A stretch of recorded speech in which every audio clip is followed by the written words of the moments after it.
गडचिरोली जिल्ह्यात एलपीजीची कमतरता आहे। 10 दिवसांनंतर गॅस पुरवठा इथे आलेला आहे। आपल्या सोबत एलपीजी गॅस एजन्सीचे प्रोप्रायटर नीताताई तलांडी आहेत। ताई, नेमकं काय म्हणाल, किती दिवसानंतर सिलेंडर नागरिकांना मिळत आहे? आपल्याला 10 दिवसानंतर आपल्याला सिलेंडर आलेले आहेत।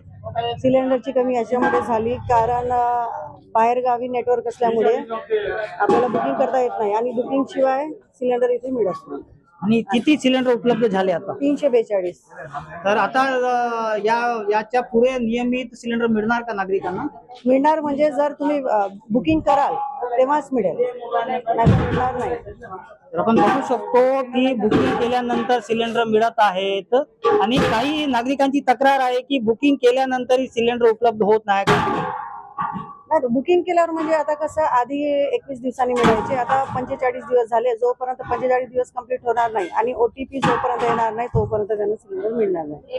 राज्य सरकारने किंवा जिल्हा प्रशासनाने एक अट लावलेली आहे, 45 दिवसातून एकदा घरगुती ग्राहकांना सिलेंडर जे आहे ते उपलब्ध करून देण्यात येत आहे।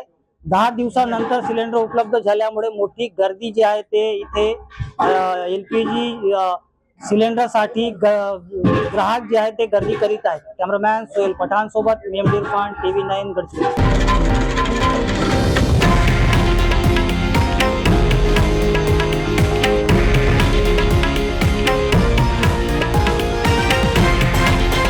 हे आहे देशातील नंबर 1 न्यूज नेटवर्क आणि आपण पाहत आहात TV9 मराठी, एकमेव।